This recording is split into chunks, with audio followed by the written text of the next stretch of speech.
Hello friends, this is Ananya Shrivastava और आप देख रहे हैं द सिस्टर्स टीच क्लास 10 की इस कक्षा में आप सभी का स्वागत है। तो हम पढ़ रहे थे मेटल एंड नॉन मेटल, जिसका हमने लेक्चर नंबर 4 तक पढ़ लिया है। अगर आपने पिछले लेक्चर्स नहीं देखे तो प्लीज़ जाकर देख लेना। आज इसका लेक्चर नंबर 5, ठीक है। आज इस चैप्टर का लास्ट लेक्चर है जिसमें हम इस चैप्टर के पूरे टॉपिक्स को खत्म कर देंगे। आज हम क्या पढ़ने वाले हैं? आज हम पढ़ने वाले हैं विद्युत अपघटनीय विधि, जो कि उच्च क्रियाशील धातुओं की प्राप्ति के लिए किया जाता है, ठीक है। साथ साथ देखेंगे संक्षारण और संक्षारण से बचने के क्या उपाय हैं, ठीक है। आज का वीडियो इंपॉर्टेंट हो तो एंड तक देखना, ठीक है। तो चलिए स्टार्ट करते हैं। उससे पहले अगर आपने अभी तक इस चैनल को सब्सक्राइब किया तो प्लीज़ कर लो। तो चलो स्टार्ट करते हैं। So let's get started. तो हमने निम्न क्रियाशील धातु का निष्कर्षण देखा था, मध्यम, और आज हम देखने वाले उच्च अभिक्रियाशील धातु को हम विद्युत अपघटनीय विधि द्वारा प्राप्त करते हैं, ठीक है। कैसे करते हैं देखेंगे, ठीक है। तो आपके सिलेबस में है कॉपर का शुद्धिकरण, तो हम कॉपर के लिए देखेंगे ना। तो चलिए देखते हैं। जैसे जैसे मैं यहाँ बना रही हूँ सारी चीज़ें आपको एक्सप्लेन करूँगी, आपको भी वैसे ही अपने एग्जाम में करना है, ठीक है। तो सबसे पहले हम लेते हैं एक बीकर, ठीक है। हम लेते हैं एक बीकर।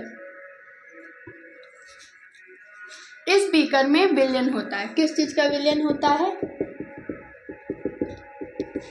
तो इस बीकर में होता है विद्युत अपघट्य, ठीक है। क्या होता है?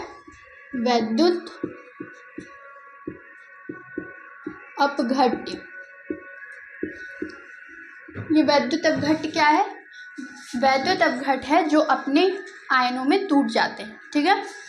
तो यहाँ पे हमने लिया है कॉपर SO4, ठीक है। तो कॉपर SO4 हमने इसमें लिया हुआ है। अब देखो, जिस चीज़ को भी हमें शुद्ध करना है, तो हमारा कॉपर को शुद्ध हमें करना है, तो हम ले लेंगे यहाँ पे एक मोटी सी कॉपर की छड़। ये शुद्ध कॉपर नहीं है, इसमें अशुद्धियाँ हुई हैं, ठीक है। तो ये क्या है? अशुद्ध कॉपर की छड़ या फिर इलेक्ट्रोड, ठीक है। इलेक्ट्रोड मैंने आपको चैप्टर नंबर 1 में बताया था, ठीक है। तो इलेक्ट्रोड हमने कॉपर की ले लिया है, और यहाँ पे हमने एक पतली इलेक्ट्रोड ले ली है शुद्ध कॉपर की। किसकी? शुद्ध कॉपर की। ये है शुद्ध कॉपर की, ठीक है, शुद्ध कॉपर की। अब क्या होगा? अब देखो, ये हमारी होगी प्लस, ये होगी हमारी माइनस, ठीक है। तो अब हम इन सबको क्या करेंगे? बैटरी से जोड़ देंगे, ठीक है। तो बैटरी यहाँ लगा दो, यहाँ बैटरी लगा दो, ठीक है। और इसको पूरा परिपथ को हम पूर्ण कर देंगे।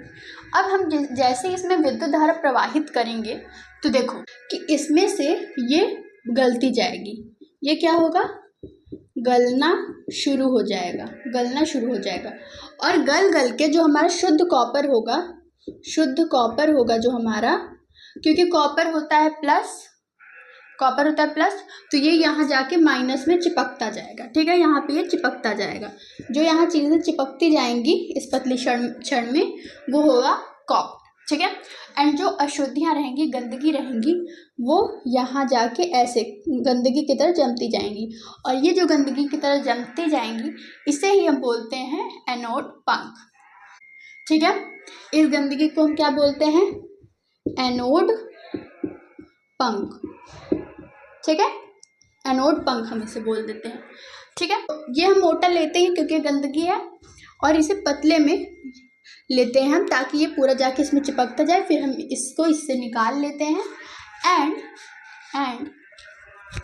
हमारी जो धातु है, शुद्ध धातु है, हमें मिल जाती है, ठीक है। तो ऐसे होता है हमारा विद्युत अपघटनीय विधि, और ऐसे हमारी चीज़ें शुद्ध हो जाती हैं, ठीक है।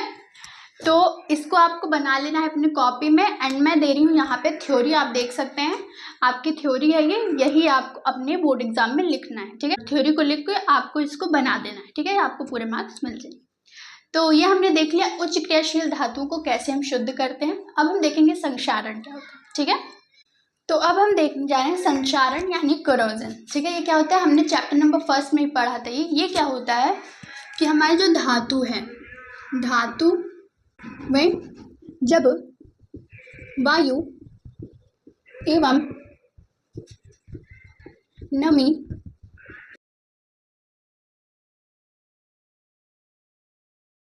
पदार्थ के कारण धीरे धीरे नष्ट हो जाती है। ठीक है, तो जब धीरे नष्ट हो जाती है तो इसे को हम कहते हैं संक्षारण। इसे ही हम संक्षारण कहते हैं। ठीक है, तो इसे ही हम क्या कहते हैं, संक्षारण।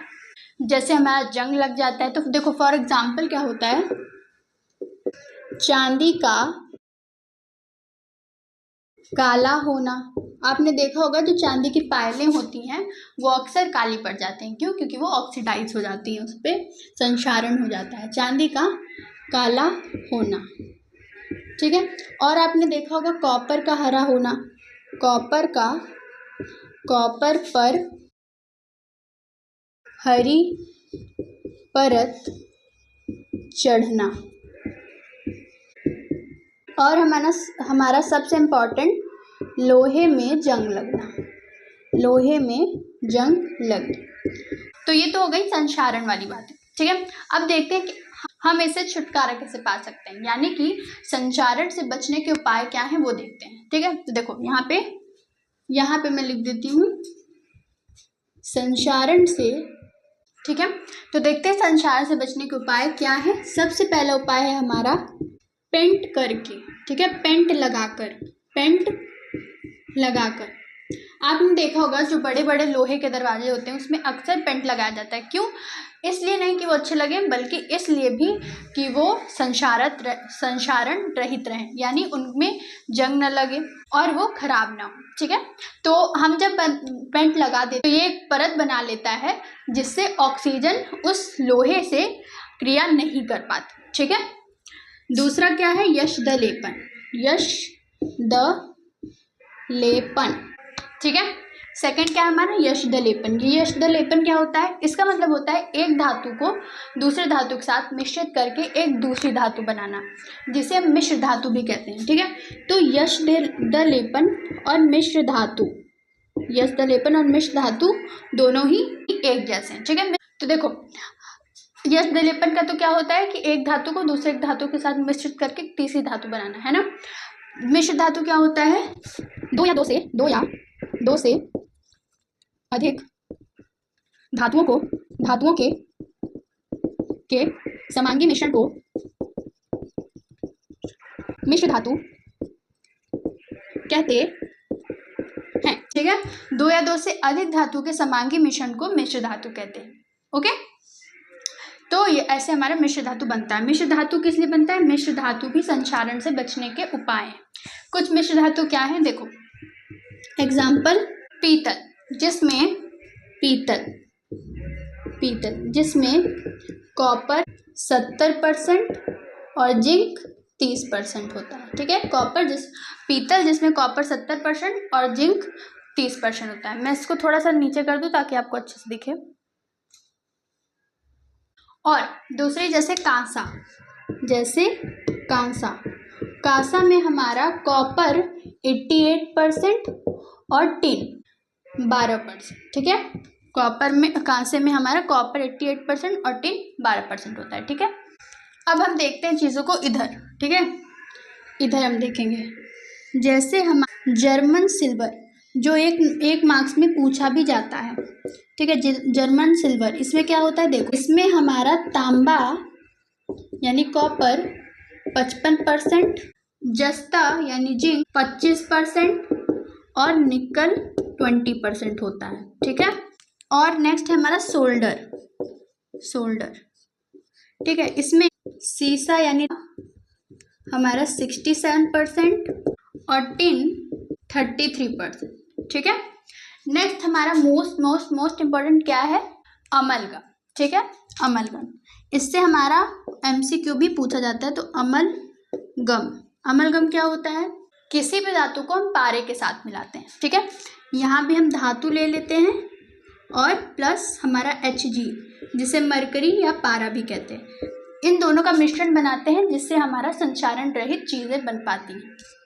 तो इन दोनों का मिश्रण होता है अमलगम। तो अमलगम किसका किसका बनता है? तो अमलगम हमारा चांदी, सोना, सोडियम, पोटेशियम, ठीक है। तो हमारा Ag यानी कि चांदी, सोना, हमारा सोडियम और पोटेशियम धातु का हम बनाते हैं, ठीक है, और भी धातु का बनाते हैं। अब किसका नहीं बनाते हैं ये भी देख लो। तो हम नहीं बनाते हैं किसका, तो मैं इसको कहाँ लिखूँ, यहाँ पे मैं लिख दूँ, ठीक है। तो हम इस किसका नहीं बनाते, हम नहीं बनाते लोहे का और हमारा प्लैटिनम का नहीं बनता, नहीं बनता, ठीक है, लोहे और प्लैटिनम का नहीं बनता है। ओके, तो ये था हमारा आज का होल लेक्चर। अगर लेक्चर अच्छा लगा तो प्लीज़ लाइक करना, चैनल को सब्सक्राइब करना एंड वीडियो को शेयर करना। उससे पहले नोट्स चाहिए, कहाँ जाना पड़ेगा, डिस्क्रिप्शन में जाओ, वहाँ पे आपको टेलीग्राम चैनल की लिंक मिलेगी हमारे, वहाँ से आप नोट्स इजीली डाउनलोड कर सकते हैं, ठीक है। मिलते हैं आपसे नेक्स्ट लेक्चर में एक नए चैप्टर के साथ। एंड अब आने वाला है हमारा वन शॉट, ठीक है। तो चलो मिलते हैं नेक्स्ट लेक्चर में, तब तक के लिए थैंक यू।